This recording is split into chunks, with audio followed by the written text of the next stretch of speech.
What's going on, everyone? So today I wanted to do a video talking about some of the best side deck cards that are available to us right now.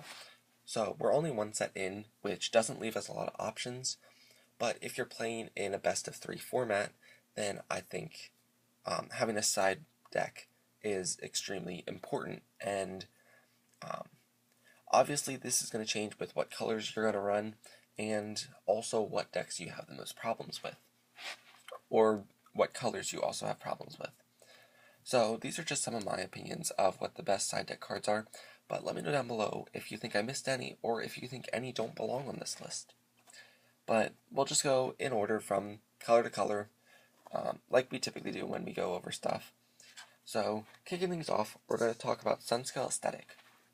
This is just a 2-drop card, but you get to rest any large creature when it's summoned. So anything like Felice that's going to cause a lot of problems for you that's defending, or if your opponent is protecting their last fort with a Zarko, which I've seen happen, this card will let you get over it. So while it's not necessarily a great side deck card, I think it is one of the better options for yellow. It does allow some pressure on a mid-range deck, just because your opponent is trying to pump out those larger creatures quicker, and this card does kind of shut that down, or at least in the defensive way. So I do think this is a great card, and since there aren't too many great side deck cards, it might be worth to stick a copy in. So next up for yellow, we have Reyes, Blade of the Justicar. He's one of the only creatures with Invade Red, so he is really worth running. That is, if you don't have access to green, which we'll get to in just a moment. But being able to invade red, which is one of the strongest colors right now, that's really huge. So he does also have a Dragon Cross ability that lets you draw a card, but I don't think that's as important. But then he's a 4-drop, but he also has 6 endurance, which means if you are going against red, they're probably going to want to get rid of him, which means they're going to have to focus their Pyroblasts or Zarkos or Loss on him, and that 6 endurance, or 7 if he's Dragon Crossed, is going to be able to survive just about anything your opponent can throw at you. So he is a really good choice if you're going against a red deck. So then, like I said with Invade, Baltheas is one of those other really great ones, and being such a low cost, you can throw him out on any turn you want just to catch your opponent off guard. Like, it pairs well really late game when you have like 6-7 resources and you want to drop one of your boss monsters, and you have that one extra resource left. That's when you can drop him and just go into the red fort. So his Dragon Cross ability is actually pretty good too, being able to go up to a 5/2, and that breaks almost any Drago Shield. So I always like to run at least 1 or 2 of him in the main deck if you're playing green, but I would also recommend siding the additional 2 copies because of how badly that hurts red. Then we've also got Mischief Sprite. This is really good at hitting control decks because they rely on their ambushes so much. The reason I'm not going to talk about Eleanor is just because I wanted to give you guys some budget options, and since Eleanor is like 11 to 13, it makes it the most expensive card in the set. But Mischief Sprite is really great. The only downside is that it's on summon, so you would have to play a few copies just to be able to ensure her effect or to get it off multiple times. But if you're playing green already, there should already be at least 1 or 2 copies of her in your main deck, if not any Eleanors as well, so between the 2 of them, you should have enough to take on any ambushes. Next up, kind of an obvious one, we've got Gigantor Weevil. It's immune to red. There's not really much else to say to that, but in a red matchup, he's not going to be able to die to Loss, or Pyroblast, or Torch, or Zarko, or anything else that they can throw at you. Goblin made Avalanche. There's just so many cards that red has to blow up your creatures, and this card just shuts all of that down. So another card that's similar is Tireless Hunter, which I haven't seen quite too many people play yet, but it cannot be chosen by spells or abilities. So it's kind of like Zero in that aspect, where it's just kind of immune to everything aside from fort bursts, or I'm sorry, aside from fort targeting spells and abilities, such as EMP or Gluttony of Albert from your hand. So he will still be able to die to that, but he is immune to Zarko. He's immune to Carefree Orc and Albert, that combo, so if you need something to counter that, this is a good option. But he is just an overall good card. So moving on to the blue cards now. First up, one of my least favorite cards, Hidden Arts Water's Edge Shuriken. While I don't particularly like this card, I think this is good if you're going against an aggressive deck, because they're all going to have low attacks and low endurance. You could play this card and then just kind of wipe out their field with the creatures that you have.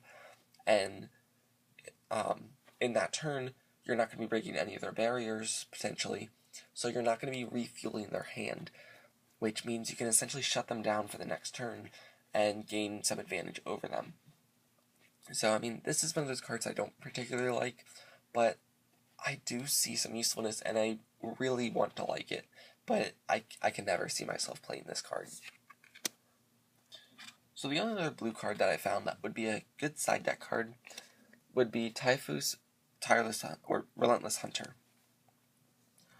So, just ignoring his first ability, this is better in a heavy blue deck where you're going to have quicker access to your blue dice and be able to drag across him.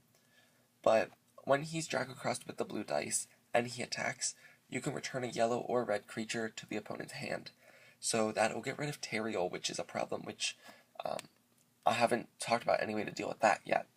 And it can return, I'm blanking on the name, Darion, or anything else that your opponent is using to defend. So he is one of those cards that I would recommend running in the main deck and side deck just to get those extra copies in.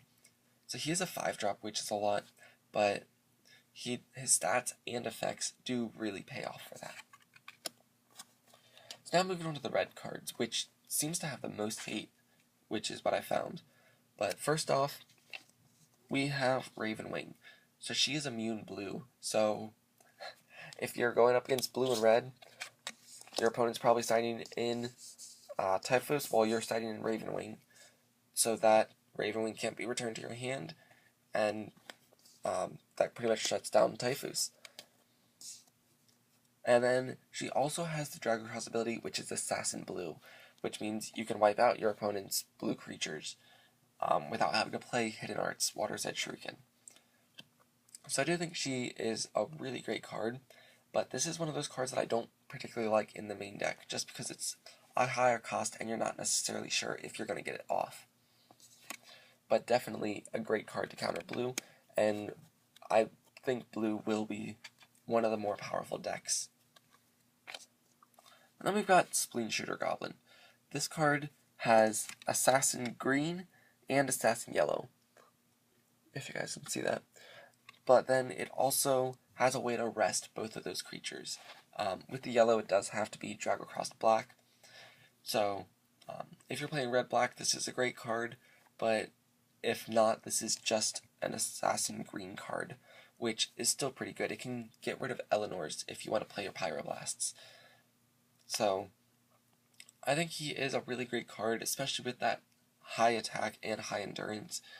He does have some potential. I mean, with those stats, he might be worth maining main decking one copy. English is tough today, guys. But moving on to the next card, we have Bothered Orc Life. So when she's Drago Crossed and she attacks, you can rest a blue creature. So there's some more blue hate, which is kind of nice because blue, red, and black seem to be the strongest decks right now. And we don't have anything to hit black, which is kind of shocking. So Hopefully we'll be getting that in the future sets. But for right now, being able to hit blue is pretty nice.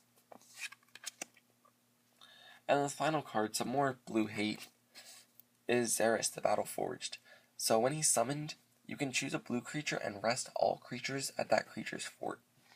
So that essentially opens up it's essentially an all guns blazing in creature form. So it also lets you get a huge body on board, being a 6/6.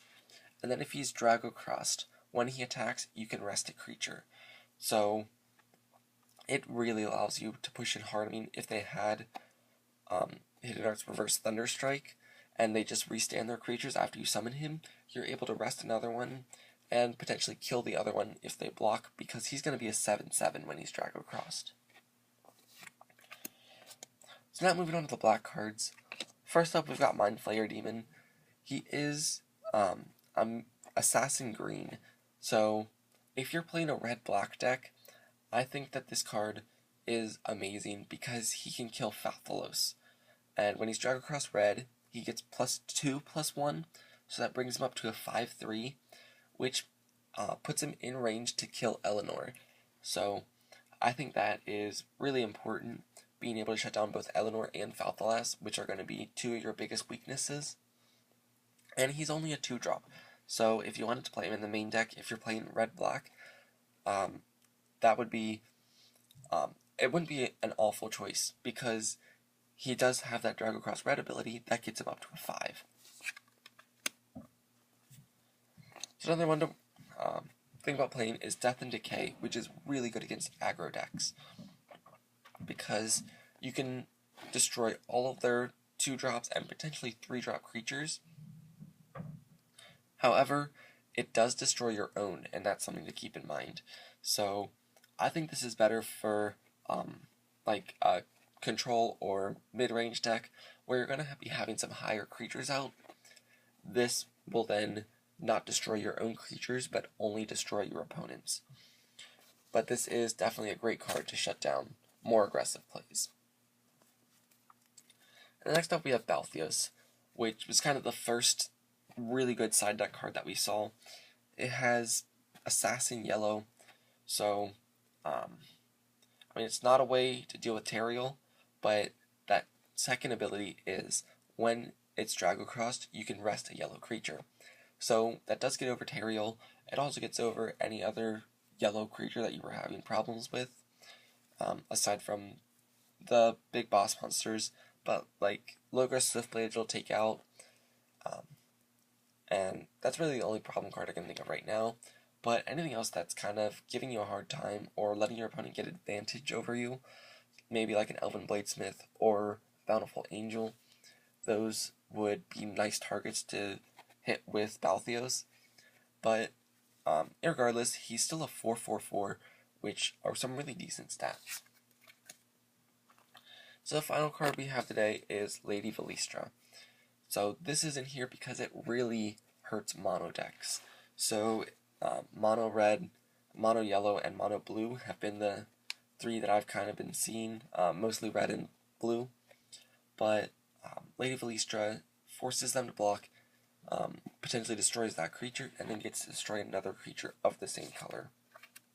So yeah, those were my choices for the best side deck cards. Let me know what you guys thought of this, and be sure to like, comment, subscribe, so that we can continue making some more videos. This is just towards the end of our week of videos, so there should be one more after this, and then I'll try to be more consistent with my uploads after that. But yeah, be sure to check out Dragorgle and the Facebook page, as well as follow me on Twitter. As always, thanks for watching.